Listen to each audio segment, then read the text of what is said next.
नमस्कार, आपके साथ मैं हूं जीनत सिद्दीकी। आज का एजेंडा में आप सभी का स्वागत है। बुलेटिन में हम यूपी उत्तराखंड के हर कोने की बात करेंगे। हमारे साथ लखनऊ से मोहम्मद शबाब, देहरादून से रॉबिन सिंह चौहान, कानपुर से श्याम तिवारी, मेरठ से निखिल अग्रवाल और वाराणसी से उपेंद्र हमारे सहयोगी जुड़े हुए हैं। बात आज के एजेंडे की खबरों की करेंगे, लेकिन कुछ ऐसी खबरें जिन्हें आपके लिए जानना जरूरी है, उनसे भी आपको रूबरू कराते हैं। केंद्रीय मंत्री अनंत कुमार का निधन हो गया। मोदी सरकार में संसदीय कार्य मंत्री रहे अनंत कुमार 59 साल की उम्र के थे। वहीं पिछले कुछ समय से वो बीमार चल रहे थे। अनंत कुमार कैंसर से पीड़ित थे। उन्होंने 59 साल की उम्र में बेंगलुरु में आखिरी सांसें ली। अनंत कुमार कर्नाटक के बेंगलुरु साउथ से सांसद थे। वो केंद्र सरकार में संसदीय कार्य मंत्री थे।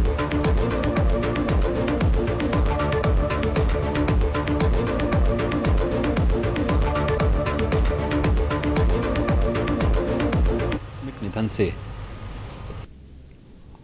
हम सब अत्यंत दुखित हैं।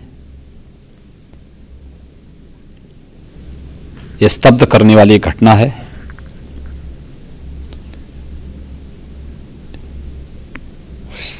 केंद्र सरकार में विभिन्न मंत्रालयों का दायित्व जिस कुशलता के साथ माननीय अनंत जी ने किया था,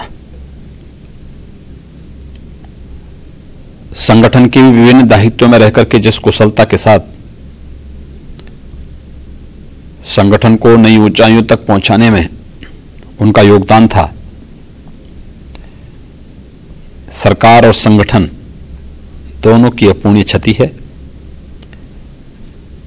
एक व्यवहार कुशल प्रशासक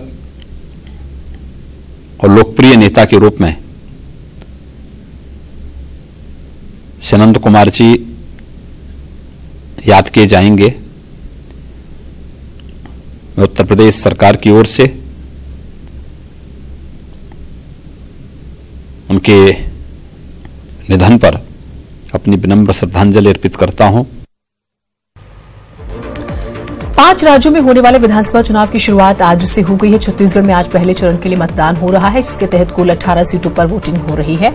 सोमवार सुबह 7 बजे ही कुछ सीटों पर मतदान शुरू हो गया था। नक्सल प्रभावित इलाका होने की वजह से सुरक्षा के पुख्ता इंतजाम जो है वो किए गए हैं।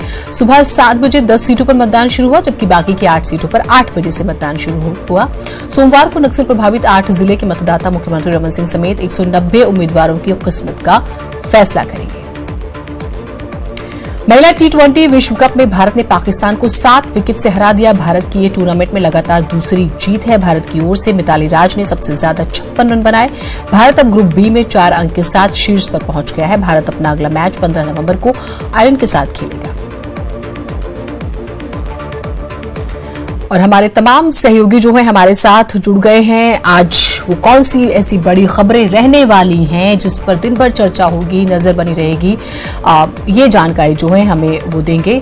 हम लखनऊ से शुरुआत करते हैं। शबाब हमारे साथ हैं। यूपी की तमाम वो बड़ी खबरें और खासतौर से लखनऊ की वो ऐसी खबरें जिन पर पूरे दिन नजरें रहेंगी। शबाब, आपसे जानना चाहेंगे। और देखिए, 2-3 बड़ी खबरें हैं जिन पर आज दिन भर नजर बनी रहेगी। सबसे पहले अनंत कुमार के निधन पर जिस तरह से उत्तर प्रदेश के मुख्यमंत्री ने शोक जताया है, प्रदेश सरकार ने शोक संवेदना व्यक्त की है, इस पर भी लगातार प्रतिक्रियाएं आएंगी। लोग अपनी शोक संवेदनाएं व्यक्त करेंगे। इसके अलावा प्रधानमंत्री का आज वाराणसी का दौरा है। करीबन 3-3.5 घंटे वो बनारस में रहेंगे। उत्तर प्रदेश के मुख्यमंत्री योगी आदित्यनाथ उनका स्वागत करने के लिए दोपहर करीबन 12:30 बजे लखनऊ से निकलेंगे।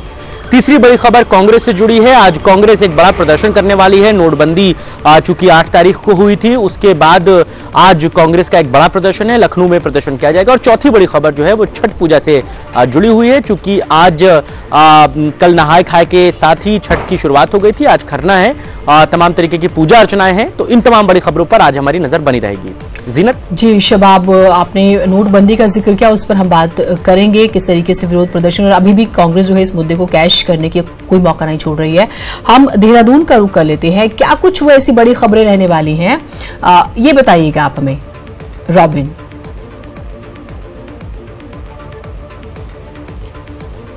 देखिए जीनत, दो तीन खबरें ऐसी हैं जिन पर आज पूरे दिन भर हम लोगों की नज़र बनी रहेगी। निकाय चुनाव को लेकर जो त्योहारी मौसम है वो बीत जाने के बाद अब चुनाव प्रचार जो है निकाय चुनाव को लेकर वो तेज़ हो गया है। दोनों ही पार्टियों ने अपनी पूरी ताकत झोंक दी है। एक भाजपा की तरफ से मुख्यमंत्री मैदान में आ गए हैं, तो वहीं कांग्रेस की तरफ से प्रदेश अध्यक्ष भ्रमण पे हैं। उसके बाद अब हरीश रावत भी असम दौरे से आने के बाद आज से चुनाव प्रचार की कमान संभाल लेंगे, तो इस पर आज पूरे दिन भर नजर रहेगी। दूसरी जो बड़ी खबर है जिस पर आज पूरे दिन भर हम लोगों की नजर रहेगी वो है रणजी मैच। उत्तराखंड का आज दूसरा रणजी मैच है। पिछली जीत को बरकरार रखने के लिए उत्तराखंड की टीम मैदान में उतरेगी।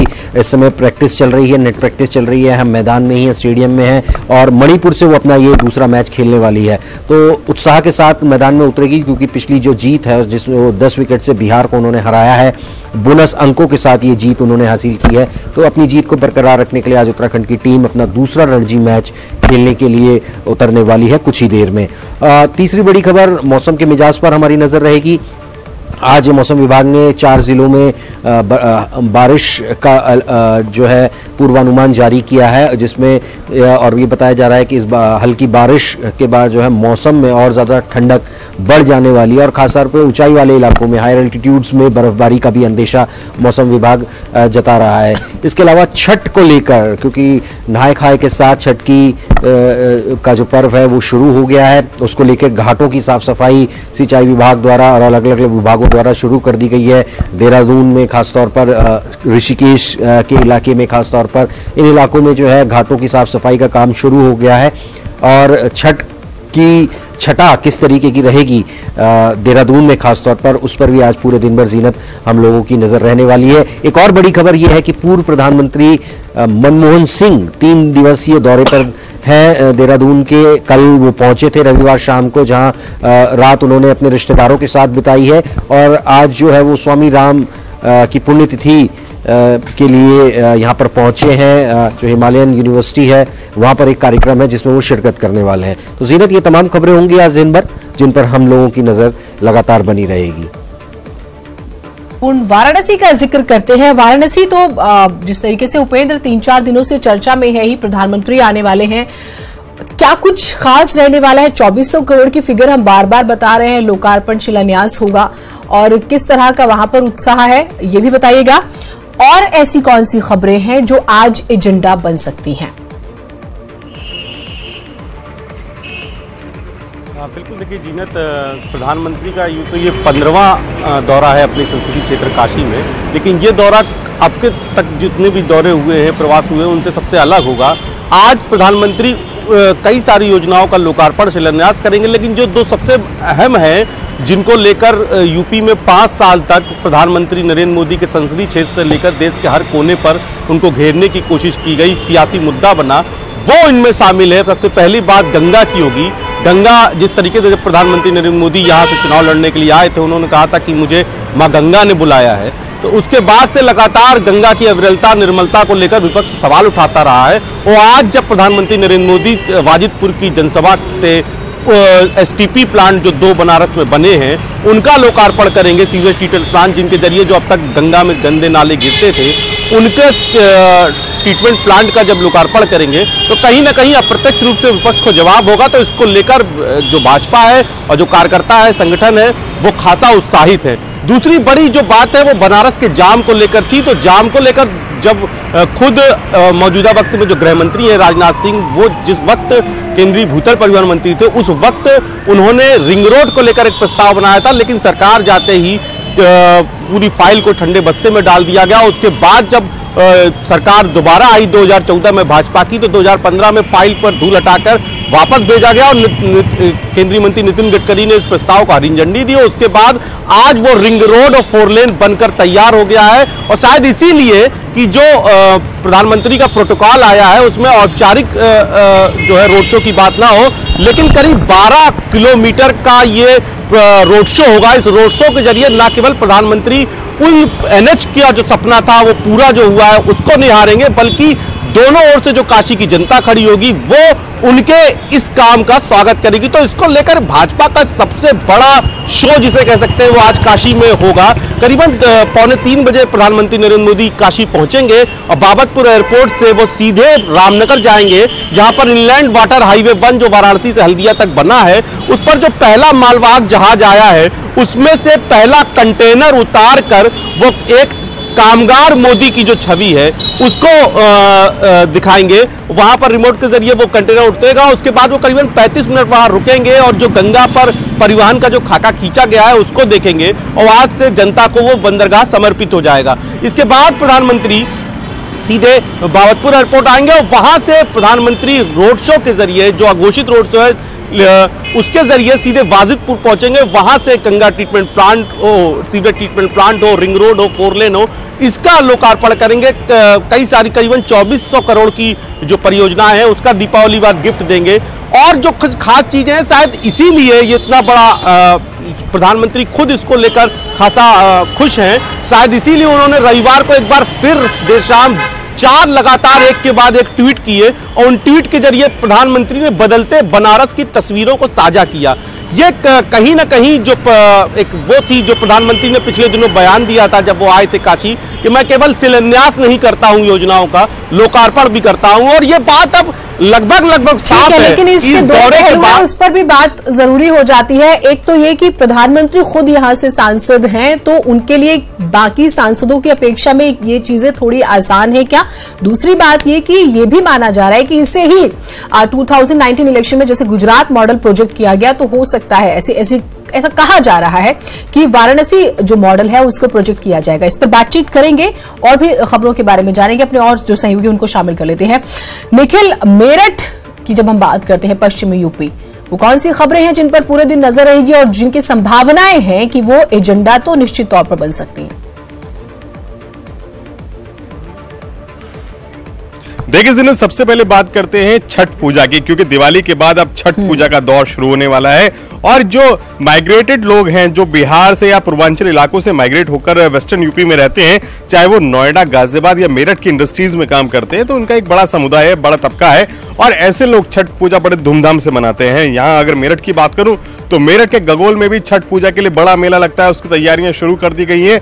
वहीं गाजियाबाद और नोएडा का भी कमोवेश यही हाल है। और मैं आपको बता दूं कि रेलवे पर इस समय भारी जिम्मेदारी है, क्योंकि लोग अपने घरों की तरफ जाते हैं छठ पूजा के लिए। रेलवे कई ट्रेनें ऐसी भी है जिनमें नो रूम की समस्या अभी से पैदा हो गई है, क्योंकि ट्रेन में टिकट्स नहीं है। वहीं बस से ट्रेवल करने की वालों की भी बड़ी लाइनें हैं।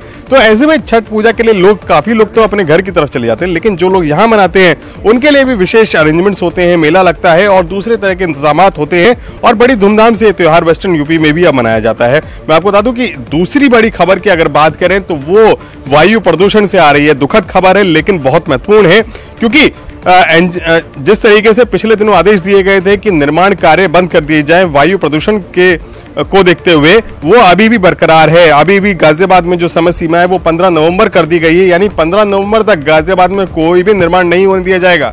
ये आदेश जिलाधिकारी ने जारी किया है और गाजियाबाद को सख्ती से पालन करने के लिए भी कहा गया है। जिस तरीके से वायु प्रदूषण का दबाव अभी भी मौसम में बढ़ा हुआ है और लोगों को सांस लेने में परेशानी हो रही है, जो कि पटाखों का जो एक वायु प्रदूषण में एक जहर सा घुल गया है, तो उसको लेकर एक बड़ी सख्त कदम उठाया गया है। हालांकि सही कदम है, लेकिन वो लोग मायूस है जिन्हें अपना घर बनाना था, जिनके बिल्डर अपनी मजदूर वहां पर लगाए रखे हैं, तो उन लोगों में थोड़ी सी मायूसी जरूरी, लेकिन बड़ा जरूरी और बेहद जरूरी कदम है। जीनत, इसके अलावा बागपत से एक बड़ी खबर आ रही है। बजरंग दल कार्यकर्ताओं ने बड़ौद कोतवाली में जमकर हंगामा किया है। वहां पर बड़ौद कोतवाल के खिलाफ रिश्वतखोरी का आरोप लगाते हुए उन्होंने जमकर बवाल किया है। कोतवाल के सामने ही उन्होंने जमकर गालियां दी है और उसको कोतवाल मूक दर्शकों की तरह देखते रहे। यानी पुलिस की कहीं ना कहीं खामी है। पुलिस कहीं ना कहीं रिश्वतखोरी और दूसरे जो इन पर आरोप लगे हैं वो कहीं ना कहीं उनकी मिलीभगत नजर आती है। जिस तरीके से आरोप वो सुनते रहे, ठीक है, ये भी बहुत ही शर्मनाक है कि पुलिस महकमा अगर इस तरीके से हमें कहीं की पिट्ठू बना रहेगा तो कैसे काम चलेगा। कुछ अधिकारी जो हैं जरूर इसकी फजीहत करा रहे, कुछ पुलिसकर्मी। हमारे सहयोगी श्याम तिवारी भी हमारे साथ जुड़े हुए हैं कानपुर से। श्याम जी, वो कौन सी ऐसी बड़ी खबरें रहने वाली हैं जिस पर चर्चा हो सकती है, जो संभावनाएं हैं कि वो एजेंडा बन सकती हैं?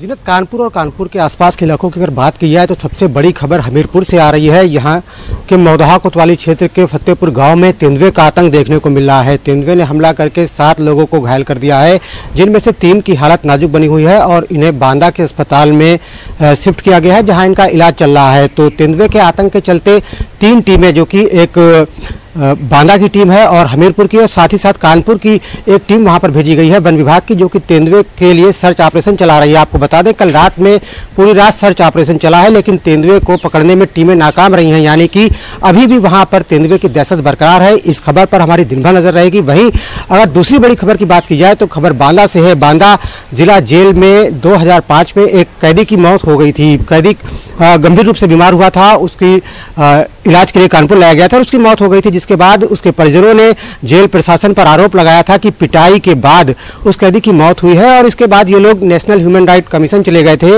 इस मामले में एक तरफ जहां मजिस्ट्रेटी जांच अभी भी चल रही है, वहीं ह्यूमन राइट कमीशन ने आदेश दिया है कि जो आरोपी जेलकर्मी हैं उनसे वसूली की जाए 3 लाख रुपए की, और उसका जो मुआवजा है, जो जुर्माना है, वसूल करके पीड़ित परिवार को दिया जाए, जो उन पर आश्रित लोग हैं उनको दिया जाए। इसके अलावा आज छठ पूजा पर हमारी नजर रहेगी, क्योंकि कानपुर में बिहार और पूर्वांचल के काफी लोग रहते हैं और यहाँ के जो गंगा का घाट है, इसके अलावा जो नहर है, वहां पर बेदी बना करके ये लोग पूजा अर्चना करते हैं। सूर्य उपासना का जो आज पर्व है, उस पर जो पूजा अर्चना होगी उस पर भी हमारी नजर रहेगी। जीनत, बिल्कुल बेहद ही महत्वपूर्ण आपने एक खबर का जिक्र किया, जेल में कैदी की मौत और उसके बाद परिवार जो है ह्यूमन राइट कमीशन के पास जाता है। ऐसे कई मामले सामने आते हैं और ये भी जरूरी है कि सिर्फ कंपनसेशन ही क्या काफी है या फिर न्याय जो है, जो दोषी लोग हैं उन पर भी कार्रवाई। खैर, इस पर बात करेंगे। शबाब हमारे साथ हैं। शबाब, हमने ये देखा कि काफी हद तक छठ की जब बात करते हैं तो छठ की तैयारियां बहुत ज्यादा, और ये बदलते वक्त में हम त्योहारों के प्रति और हम कितना अपना रहे हैं और हम उसको जीने लगे हैं वास्तव में, इसकी मिसाल है। क्योंकि तमाम सहयोगी ने छठ का जिक्र किया तो ये बात तो निकल कर आ रही है। देखिए, पहली बात ये कि छठ अब सिर्फ बिहार का त्योहार नहीं रह गया है, सिर्फ बिहार के लोगों का त्योहार नहीं रह गया है, ये इंटरनेशनली फेस्टिवल हो गया है।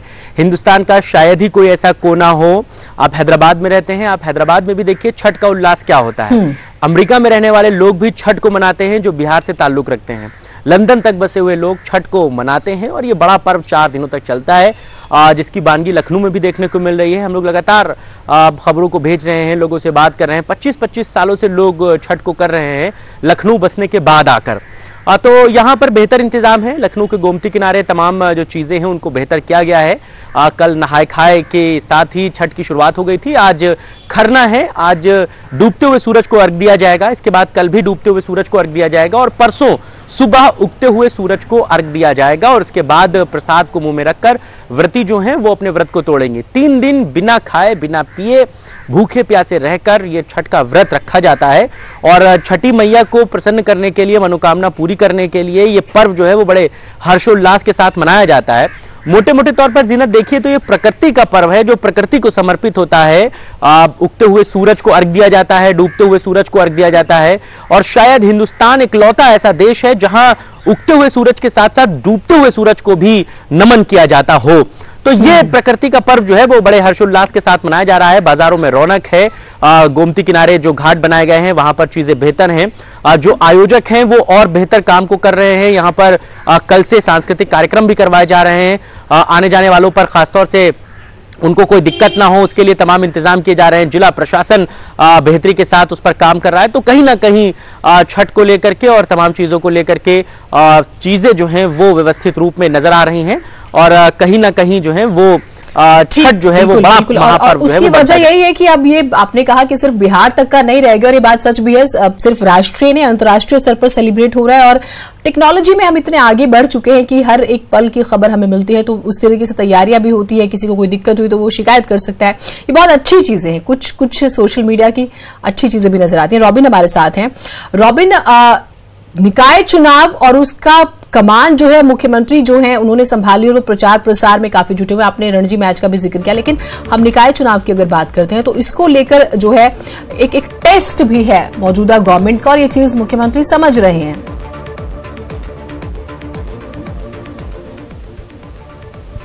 देखिए जीनत, मैं टेस्ट इसे कांग्रेस के प्रदेश अध्यक्ष प्रीतम सिंह और मुख्यमंत्री त्रिवेंद्र सिंह रावत दोनों का मानता हूं, क्योंकि खुद अपने भाषणों में वो ये कह रहे हैं कि लोकसभा से पहले का ये सेमीफाइनल है। दोनों ही पार्टियां ये बात कह रही हैं अलग अलग मंचों से, जहां से भी वो प्रचार कर रहे हैं। तो दिवाली के बाद जैसे ही प्रचार शुरू हुआ है तो आप देखेंगे कि खुद मुख्यमंत्री ने कल जो है मौकमपुर इलाके में रायपुर विधानसभा में, जहां पे सबसे ज्यादा वार्ड हैं, 24 वार्ड आते हैं, वहां पर उन्होंने धुआंधार प्रचार किया है, अपील की है वोटर्स से कि और अपनी उपलब्धियां, अपने जो कार्यकाल है अभी तक का राज्य सरकार का, उसकी जो तमाम उपलब्धियां हैं वो उन्होंने गिनाई है। इसके साथ ही उन्होंने जो महत्वपूर्ण बात अपने भाषण में कही वो ये थी कि जो योजनाएं अभी पूरी की गई हैं, जैसे मौकमपुर का फ्लाईओवर हो या टनल हो, डाटकाली टनल हो, इसके अलावा एक दो कार्य और हैं, उसमें उनका दावा ये है कि उन्होंने 150 करोड़ रुपए बचा लिए हैं।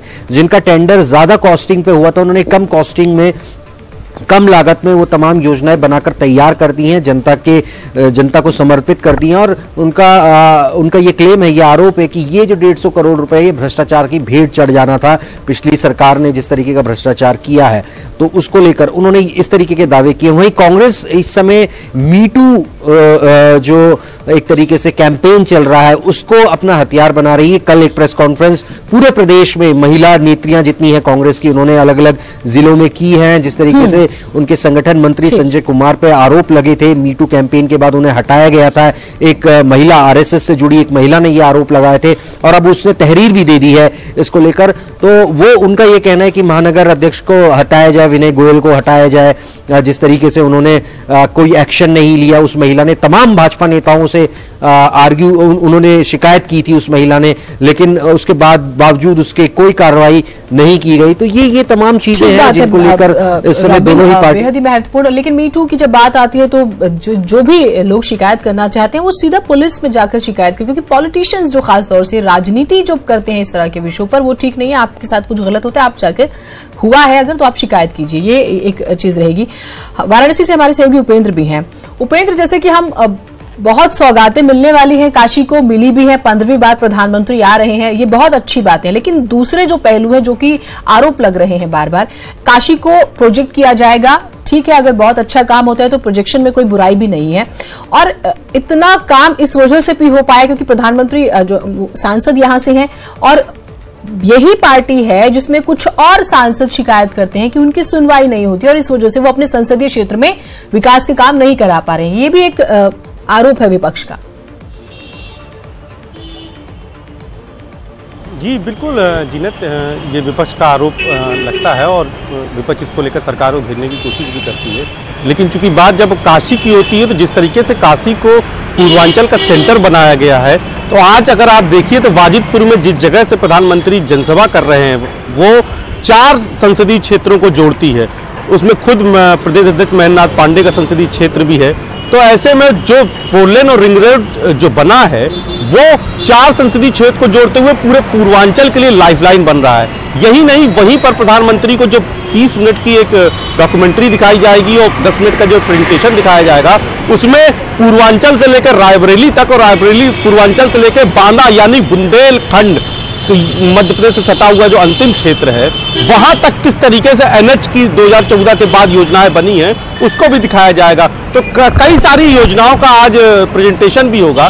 दूसरी जो सबसे खास बात रहेगी कि आज ये पहला काशी में मौका होगा जब प्रधानमंत्री नरेंद्र मोदी सड़क के इस तरफ होंगे तो दूसरी तरफ कोइराजपुर में संघ प्रमुख मोहन भागवत होंगे। संघ प्रमुख मोहन भागवत कल शाम को काशी पहुंच गए हैं और अभी 10 बजे जो उनका प्रचारक वर्ग का जो शिविर है उसका वो औपचारिक शुभारंभ। उपेंद्र, बेहद ही महत्वपूर्ण और एक दबाव, मशवरा और स्ट्रैटेजीज भी तैयार की जाएगी। जैसे हमने कई बार बात भी की, माफी चाहती हूँ, वक्त की बंदिश है।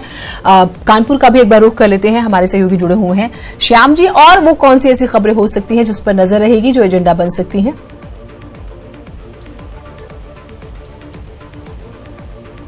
बिल्कुल, मैंने आपको बताया पहले ही कि बांदा की अहम खबर है, जहां पर आदेश किया गया है कि जेल प्रशासन से वसूली करके पीड़ित को दिया जाए, पीड़ित के परिवार को दिया जाए। इसकी मौत हो गई थी। आपको डिटेल से बता दें इस खबर के बारे में कि 2013 में शरीफ नाम के एक शख्स को उम्र कैद की सजा हुई थी हत्या के मामले में, जिसके बाद अप्रैल 2015 2015 में इस शख्स की मौत हो गई थी। आरोप यह लगा था कि जेल में इसकी पिटाई की गई है और इसके बाद कानपुर में इलाज के दौरान इस शख्स की मौत हो गई थी, जिसके बाद इस मामले में मजिस्ट्रेटी जांच के आदेश दिए गए, जो कि आज तक पूरी नहीं हो पाई।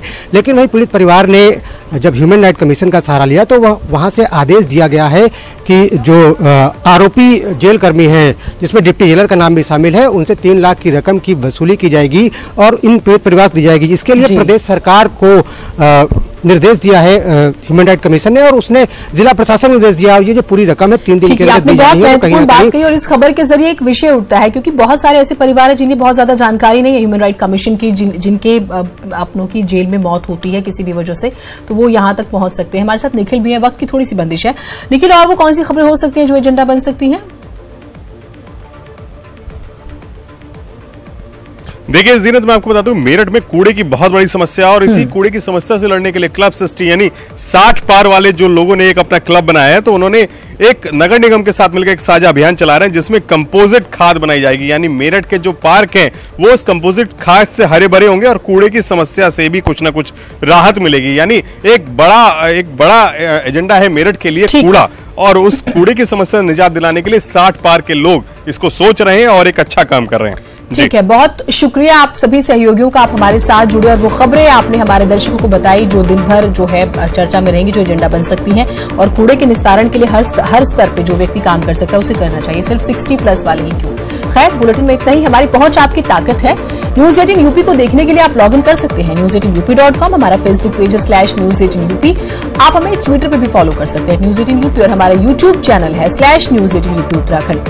न्यूज 18 उत्तराखंड को देखने के लिए आप लॉग इन कर सकते हैं news18uk.com, हमारा फेसबुक पेज है /news18uk, और हमारा यूट्यूब चैनल है /news18up उत्तराखंड। नमस्कार।